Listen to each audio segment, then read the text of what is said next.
حرم بھائی UAE سے پوچھتے ہیں سورۃ اسراء کی آیت نمبر 80 کی تفسیر فرما دیں تو بہت عنایت ہوگی۔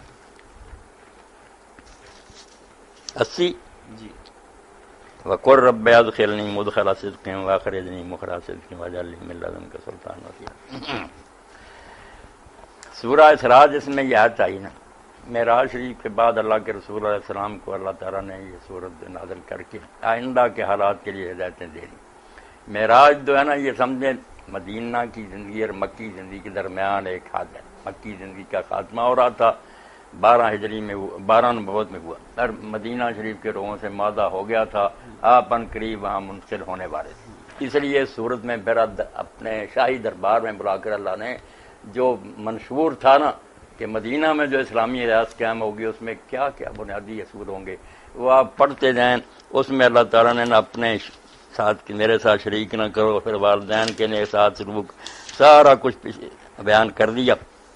تو آپ نے جب مکہ سے نکلنا تھا اور مدینہ جانا تھا تو یہ ہجرت کی آیت جو نا آپ کو سکھائی گئی پھر کہ آپ جب چلیں یہاں سے وقر رب ادخلنی مدخل صدق، اے اللہ جس جگہ میں جا رہا ہوں نا میرے لیے ایک بہترین اور پائیدار ٹھکانے میں مجھے داخل کرنا۔ مدینہ کے لیے پہلے یعنی ہجرت کے بعد جو مستقر اور مقام بننا تھا نا، اس کو یاد کیا کہ جہاں میں نے جا کر کام کرنا وہاں میرا داخلہ شاندار ہو، اور مکہ سے بھی مجھے نکالنا تو شاندار طریقے سے نکالنا، یہاں سے میرا نکلنا تو عزت و آبرو کے ساتھ ہو۔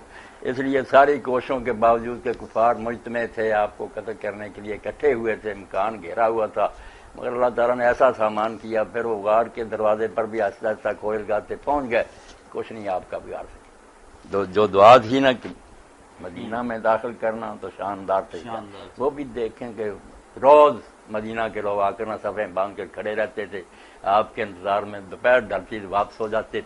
اس دن بھی واپس ہونے لگے تھے جب کہ ایک یہودی اپنے قلعہ پر کھڑا تھا، اس نے کہا مسلمانوں تمہارے پیشوا آ گئے، تو نعرہ ہے اللہ اکبر وہ، اور حضور کو پھرنا بڑی عزت اور آبرو کے ساتھ سارے صحابہ کرام لے گئے ہیں۔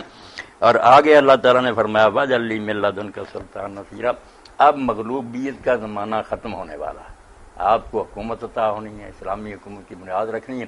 اس کے لیے دعا سکھائی گئی کہ آپ اللہ تعالیٰ سے یہ دعا کرتے رہیں کہ اللہ تعالیٰ مجھے ایک ایسا اقتدار دینا جو میرا مددگار ثابت ہو، پھر کوئی مشکل راستے میں نہ آئے۔